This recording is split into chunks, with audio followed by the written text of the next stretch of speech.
Hello everyone, आज हम राजनीति विज्ञान में नियोजित विकास की राजनीति के बारे में पढ़ेंगे। सबसे पहले हमारा राजनीतिक प्रतियोगिता।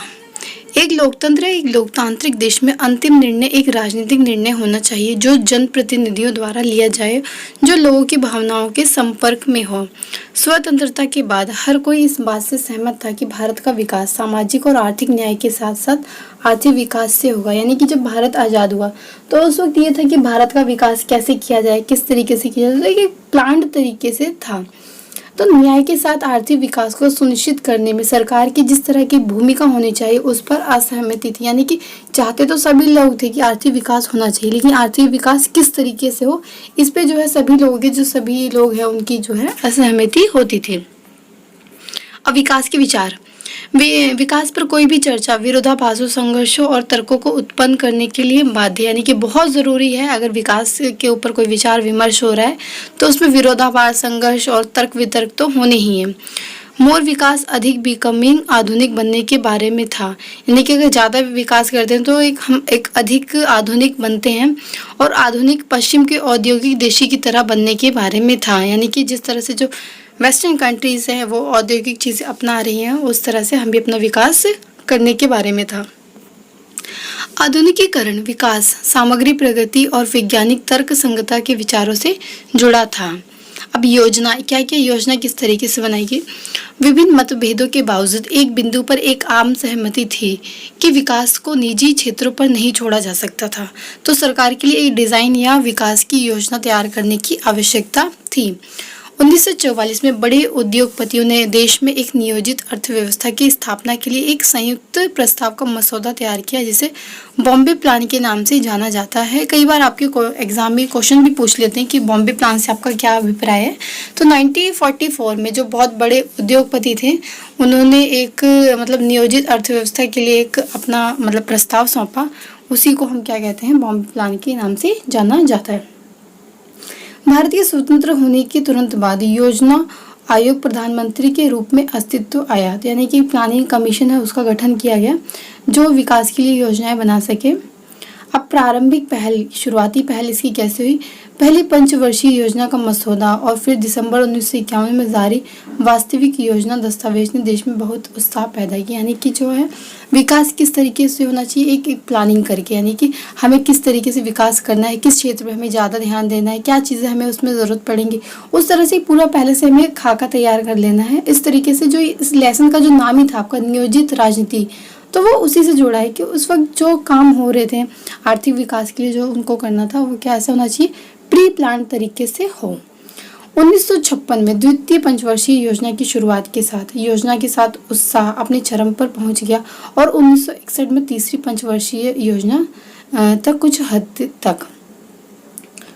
अब क्या है, इसमें जो पहली प्रथम पंचवर्षीय योजना थी, पंचवर्षीय योजना मतलब कि 5 ईयरली का ये प्लान होता है आपका, 1951 से 1956 तक चला, ने मुख्य रूप से कृषि क्षेत्र को संबोधित किया, जिसमें बांधों और सिंचाई में निवेश भी शामिल है। अब जो प्रथम पंचवर्षीय योजना होती है उसमें क्या होता है, मुख्य रूप से जो हम क्या चाहते थे उस समय जो हमारे लीडर्स वगैरह हुआ करते थे कि जो भारत है वो खाद्यान्नों के क्षेत्र में आत्मनिर्भर बने, और इसलिए इन्होंने क्या किया कि कृषि भूमि और खेत सिंचाई इस चीज़ पे ज़्यादा ध्यान दिया, यानी कि कृषि क्षेत्र पे टोटली जो फोकस्ड था वो कृषि पर था प्रथम पंचवर्षीय योजना में। योजनाकारों का एक मूल उद्देश्य राष्ट्रीय आय के स्तर को ऊपर उठाना था, जो केवल लोगों द्वारा खर्च किए गए धन से बचाया जा सकता था। तीव्र औद्योगिकीकरण। दूसरी पंचवर्षीय योजना ने भारी उद्योगों पर जोर दिया, यानी कि जो फर्स्ट पंचवर्षीय योजना होती है उसमें क्या होता है, कृषि पे जोर दिया जाता है, और जो सेकंड होती है उस पर किस पे दिया जाता है, जोर उद्योगों पर। तो इस जो सेकंड पंचवर्षीय योजना थी इसमें जो भारी लोह उत्पाद होते हैं, इस्पात वगैरह कारखाने, इस सब पे ज़्यादा जोर दिया जाता है। तो यह पीसी महालनोबिस के नेतृत्व में अर्थशास्त्रियों और योजनाकारों की एक टीम के द्वारा तैयार किया गया था। अब मुख्य विवाद की शुरुआतों के वर्षों में विकास की रणनीति ने कई महत्वपूर्ण सवाल उठाए हैं, जैसे कि कृषि बनाम उद्योग। अब क्या, पहली दो योजनाओं के बावजूद कृषि सराहनीय स्तर पर विकसित नहीं हो सकी, यानी कि जितना सोचा गया था कि कृषि का इस तरीके से हम विकास करेंगे वो उतना नहीं हो पाया। गांधीवादी अर्थशास्त्री जे.सी. कुमारप्पा ने एक वैकल्पिक खाका प्रस्तावित किया जिसमें ग्रामीण औद्योगिकीकरण पर अधिक जोर दिया गया। कुछ अन्य लोगों ने सोचा कि औद्योगिक उत्पादन में भारी वृद्धि के बिना गरीबी के चक्कर से कोई नहीं बच सकता। पब्लिक वर्सेस प्राइवेट सेक्टर, अब ये क्या था? भारत ने मिश्रित अर्थव्यवस्था को अपनाया जहां सार्वजनिक और निजी दोनों क्षेत्रों के तत्व एक साथ मौजूद थे। यानी कि उस वक्त क्या था, जो भारत था उसके सामने मतलब बहुत से मॉडल दिए गए, जैसे कि जो पूंजीवादी अर्थव्यवस्था है, समाजवादी अर्थव्यवस्था है। तो जो भारत की स्थिति थी वो ऐसे नहीं थी कि या तो सिर्फ पूंजीवाद यहाँ पे अपना लिया जाए या फिर समाजवाद। तो भारत क्या करता है कि दोनों की ही जो जो उनके गुण होते हैं उनको मिला के हम एक अर्थव्यवस्था बनाते हैं अपनी, उसको हम मिश्रित अर्थव्यवस्था कहते हैं। आलोचकों ने तर्क दिया कि योजनाकारों ने निजी क्षेत्र को पर्याप्त स्थान और प्रोत्साहन देने से इनकार कर दिया। बढ़े हुए सार्वजनिक क्षेत्र ने शक्तिशाली निहित स्वार्थों का उत्पादन किया, जिसने निजी पूंजी के लिए पर्याप्त बाधाएं पैदा की। प्रथम पंचवर्षीय योजना का प्रमुख परिणाम, यानी कि जो फर्स्ट आपकी हमारी पंचवर्षीय योजना थी उसके परिणाम क्या क्या हुए वो देखते हैं। नियोजित विकास के लिए शुरुआती पहल देश के आर्थिक विकास के लक्ष्य और अपने सभी नागरिकों की भलाई के लिए सबसे अच्छा था, यानी कि बहुत ही एक अच्छी पहल हुई थी। जो लोग असमान विकास से लाभान्वित हुए वे जल्द ही राजनीतिक रूप से शक्तिशाली हो गए और वांछित दिशा में आगे बढ़ना मुश्किल हो गया। अब 3 प्रमुख कारण थे, जैसे कि आर्थिक नींव। पहली 2 योजनाओं के दौरान भारत के भविष्य के आर्थिक विकास की नींव रखी गई थी। सिंचाई और बिजली उत्पादन के लिए भाखड़ा, नांगल और हीराकुंड जैसे मेगा बांध बनाए गए। सार्वजनिक क्षेत्र के इस्पात संयंत्रों, तेल रिफाइनरी, विनिर्माण इकाइयों, रक्षा उत्पादन आदि में कुछ भारी उद्योग इस अवधि के दौरान शुरू किए गए थे। तो ये वो दौर था जहाँ पे एक तरीके से हम कह सकते हैं कि जो आर्थिक नींव पड़ी थी उस वक्त भारत में। परिवहन और संचार के लिए बुनियादी ढांचे में काफी सुधार हुआ। अब भूमि सुधार क्या था ये हम देखते हैं। जब जो फर्स्ट पंचवर्षीय योजना थी उसमें अगर कृषि पे जोर दिया जा रहा है तो भूमि पे भी जोर दिया गया। उस पर जमींदारी की औपनिवेशिक व्यवस्था को समाप्त कर दिया गया। एक ही स्थान पर एक साथ जमीन के छोटे छोटे टुकड़ों को एक साथ लाने के प्रयास शुरू किया गया था, क्योंकि जो छोटे छोटे जमीन के टुकड़े होते हैं क्या होता है कि उसमें ना खेती करना कई बार बहुत कठिन होता है। तो उन जो छोटे छोटे टुकड़े तो उनको क्या था कि एक साथ लाकर उस पर कृषि की जाए। हरित और श्वेत क्रांतियाँ, अभी इनका क्रांति क्या है, ये कृषि क्षेत्र में एकदम क्रांति आई थी इनसे ये क्रांतियाँ देखते हैं क्या, हरित क्रांति और श्वेत क्रांति। 1960 के दशक के दौरान सरकार ने अत्यधिक रियायती कीमतों पर उच्च उपज वाले किस्म के बीज, उर्वरक, कीटनाशक और बेहतर सिंचाई की पेशकश की। इसे ही हरित क्रांति की संज्ञा दी गई। अमीर किसान और बड़े भूमिधारक इसके प्रमुख लाभार्थी थे, क्योंकि अब अगर खरीदा जा रहा है इतना बीज वगैरह तो बहुत से गरीब लोग जो वो नहीं खरीद पाते। तो इससे जो अमीर किसान और बड़े जो भूमिधारक मतलब जिनके पास भूमि ज़्यादा थी उनको इससे बहुत ज़्यादा लाभ मिला। कुछ क्षेत्र जैसे पंजाब, हरियाणा और पश्चिमी उत्तर प्रदेश सांस्कृतिक रूप से समृद्ध हुए, जबकि अन्य पिछड़े रहे। यानी कि जो हरित क्रांति उसको हम क्या देखते हैं कि सीमित दायरे में थी, यानी कि इसने सभी राज्यों को उतना ही प्रभावित नहीं किया, जो कि कुछ एक को बहुत ज़्यादा किया है। फिर क्या है, 1970 में ऑपरेशन फ्लड नामक ग्रामीण विकास कार्यक्रम शुरू किया गया था। अब जो श्वेत क्रांति है वो किस क्षेत्र में आई थी, दुग्ध उत्पादन में आई थी। दुग्ध उत्पादन बढ़ाने के उद्देश्य से देश भर में दुग्ध उत्पादकों की संचालन बोर्ड ने सहकारी समितियों को संगठित किया। इसे श्वेत क्रांति की संज्ञा दी गई। वर्गीस कुरियन को मिल्कमैन ऑफ इंडिया के रूप में भी जाना जाता है। बाद में विकास कैसे हुआ वो देखते हैं।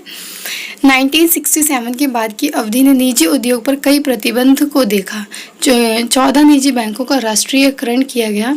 फिर क्या होता है, 1950 और 1980 के बीच भारतीय अर्थव्यवस्था 3 से 3.5% प्रति वर्ष की सुस्त दर से बढ़ी। अकुशलता, भ्रष्टाचार आदि की उपस्थिति ने लोगों को देश की आर्थिक व्यवस्था में विश्वास खो देने के लिए मजबूर किया और इस प्रकार ये 1980 के दशक से भारत की अर्थव्यवस्था में राज्य के महत्व को कम करता है। अब तथ्यों की सामग्री में हम पढ़ेंगे कि हमने जो अभी तक पढ़ा है उसको एक बार रिवीजन कर लेते हैं यहाँ पे कि आयरन की बढ़ती वैश्विक मांग के कारण उड़ीसा आरक्षित लौह संसाधन, पूंजी निवेश और रोजगार के अवसरों को लाने के लिए एक समझौता पर हस्ताक्षर करने के लिए एक महत्वपूर्ण निवेश गंतव्य रहा है।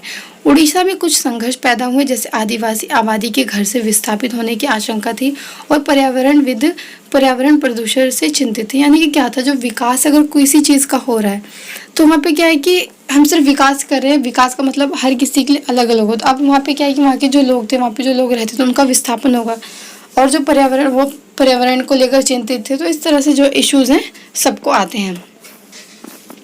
सेकेंड हमारा विकास से तात्पर्य है जीवन स्तर की प्रक्रिया और औद्योगिक उत्पादन का आर्थिक स्तर प्राप्त करना। स्वतंत्रता के तुरंत बाद भारत सरकार ने गरीबी क्षीणन, सामाजिक और आर्थिक पुनर्वितरण और कृषि के विकास के लिए कार्य किए। तीसरा है योजना, राष्ट्रीय लक्ष्यों को प्राप्त करने के लिए उद्देश्यपूर्ण गतिविधि का एक व्यवस्थित विनियमन है। भारत जीवन की मूलभूत आवश्यकताओं अर्थात उन्नत शिक्षा, चिकित्सा, देखभाल और तकनीकी कौशल प्रदान करने की योजना के लिए यूएसएसआर से प्रेरित था। 1944 में बॉम्बे प्लान का मसौदा तैयार किया गया था ताकि राज्यों को औद्योगिक और अन्य आर्थिक निवेशों में बड़ी पहल करनी पड़े।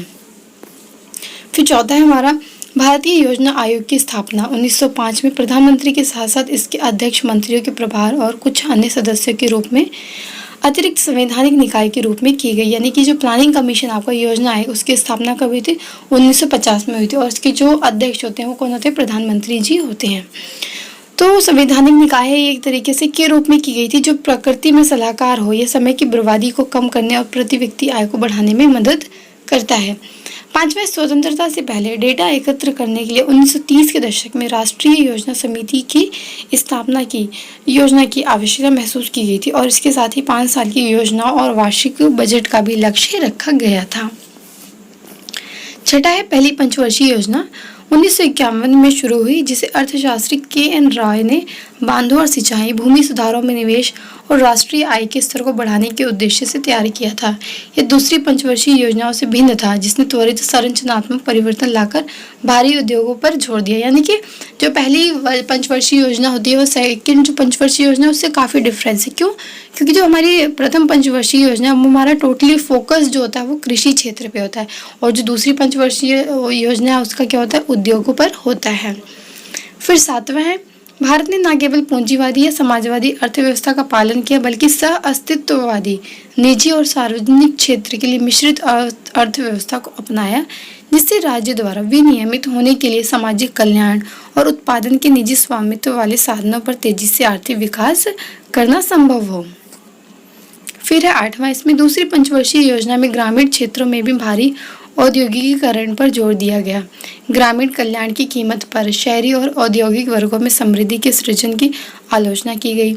यह तर्क भी दिया गया कि यह नीति की विफलता नहीं बल्कि भूमि मालिक वर्ग की राजनीति के अपने गैर कार्यान्वयन के कारण है।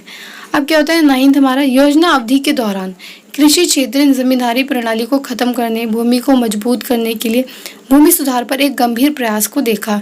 कुछ कमियों के कारण ये ज़्यादा सफल नहीं हो रहे, यानी लोगों ने काफ़ी राजनीतिक प्रभाव में कानूनों का उल्लंघन किया और कुछ कानून केवल कागजों पर ही रह गए। फिर 10वां है हमारा 1965 और 1967 के बीच देश के कई हिस्सों में भयंकर सूखा पड़ा और ये बिहार में अकाल की स्थिति को महसूस करने के लिए था। दूसरी ओर बिहार में खाद्य कीमतों में भी भारी गिरावट आई और सरकार की जोनिंग की नीति के कारण राज्य में भोजन का व्यापार निषिद्ध कर दिया गया जिससे बिहार में भोजन की उपलब्धता कम हो गई। इस समय क्या होता है कि भारत का जो है युद्ध होता है, लेकिन हालांकि जो भारत युद्ध में जीत तो जाता है लेकिन फिर भी जो हमारे यहाँ पे खाद्य संकट है वो बहुत ज़्यादा हो जाता है और बिहार इससे बहुत ज़्यादा प्रभावित होता है। होता क्या है कि जो भोजन है बिहार में वो नहीं मिल पाता है, लेकिन क्या बाहरी राज्यों से भी एक ऐसी नीति होती है कि जो वो मंगा नहीं पाते हैं। फिर 11वां आता है हरित क्रांति ने सरकार द्वारा पेश की जाने वाली कृषि पद्धति की नई रणनीतियों पर जोर दिया, अर्थात अत्यधिक रियायती कीमतों पर उच्च किस्म के बीज, उर्वरक, कीटनाशक की बेहतर सिंचाई। हरित क्रांति ने गरीब किसानों के लिए अनुकूल परिस्थितियों का निर्माण किया और मध्य किसान वर्गों को राजनीतिक रूप से प्रभावशाली बनाया। हरित क्रांति का कुछ नकारात्मक प्रभाव भी पड़ा, अर्थात इसने जमींदारी और गरीबों के बीच एक अंतर पैदा किया और इसने केवल एक मध्यम कृषि विकास दिया। फिर 12वां क्या होता है? गुजरात में श्वेत क्रांति की शुरुआत जो है वर्गीस कुरियन ने की थी, यानी कि जो श्वेत क्रांति की शुरुआत है वो कहाँ से हुई थी? गुजरात से हुई थी, जिसे भारत का दूध वाला कहा जाता था। उन्होंने Gujarat cooperative milk and marketing federation limited launch किया, जिसने आगे अमूल लॉन्च किया। जो हम अमूल का दूध देखते हैं वो इन्होंने लॉन्च कराया था। अमूल पैटर्न ग्रामीण विकास और गरीबी उन्मूलन के लिए एक विशिष्ट उपयुक्त मॉडल बन गया, जिसे श्वेत क्रांति के रूप में जाना जाता है। फिर 13वां केरल मॉडल शिक्षा, स्वास्थ्य, भूमि सुधार, प्रभावी खाद्य वितरण और गरीबी उन्मूलन पर ध्यान केंद्रित करने के लिए ENTKV केंद्रीकृत योजना पर आधारित था, जिसमें पंचायत, ब्लॉक और जिला स्तर पर योजना बनाने में लोगों को शामिल करने की पहल की गई थी। फिर क्या है, अभी तक जो हमने इस लेसन में जो टर्म्स देखी, कई मेन जो शब्द देखे, वो हम देखते हैं एक बार क्या क्या उनका मीनिंग है। नियोजन, नियोजन का क्या मतलब होता है? नियोजन के इसका मतलब होता है प्लान करना, यानी कि संसाधनों के इष्टतम उपयोग और समय की बर्बादी को कम करने के लिए एक व्यवस्थित विनियमन, यानी कि जो संसाधन है हमारे पास उसको बहुत अच्छे से उसका यूटिलाइजेशन हो और समय की बर्बादी कम हो, इसको एक व्यवस्थित करने के तरीकों को क्या कहते हैं? विनियोजन कहते हैं, नियोजन। सेकेंड है पूंजीवादी अर्थव्यवस्था। वह अर्थव्यवस्था जिसमें सामाजिक कल्याण के स्थान पर निजी क्षेत्रों को प्राथमिकता दी जाती है, उसको हम क्या कहते हैं? पूंजीवादी अर्थव्यवस्था कहते हैं, जैसे कि अमेरिका की अर्थव्यवस्था। फिर है हमारा समाजवादी अर्थव्यवस्था। इसका उद्देश्य सार्वजनिक क्षेत्र और नियोजन के साथ समतावादी समाज की स्थापना करना है। फिर बॉम्बे प्लान क्या था? 1944 में देश में एक नियोजित अर्थव्यवस्था स्थापित करने के लिए बड़े उद्योगपति के एक वर्ग का संयुक्त प्रस्ताव था। इसको हम बॉम्बे प्लान के नाम से जानते हैं। योजना आयोग क्या है? मार्च 1950 में प्रधानमंत्री के रूप में अपने अध्यक्ष के रूप में देश की योजना बनाने के लिए एक अतिरिक्त संवैधानिक निकाय है। एक संवैधानिक निकाय की स्थापना की गई 1950 में, जिसके अध्यक्ष जो है प्रधानमंत्री जी होते हैं। फिर है छठा योजना बजट। अब योजना बजट क्या होता है? जैसे हमें पता है योजना क्या होता है, उसी हिसाब से हम लगा लेते हैं बजट क्या होता है, यानी कि कितना व्यय हम करेंगे, कितना हमें उससे अर्न होगा, ये सब का एक लेखा जोखा तैयार कर लेना बजट कहलाता है। ये वह राशि है जो योजना द्वारा तय प्राथमिकताओं के अनुसार 5 साल के लिए खर्च की जाती है, यानी कि जो पंचवर्षीय योजनाएं हम बना लेते हैं उसके ऊपर पैसा भी तो खर्च होगा, तो पैसा कहाँ कहाँ किन मदों पे कितना खर्च किया जाएगा उसका एक पहले से हम बना लेते हैं, उसको हम योजना बजट कहते हैं।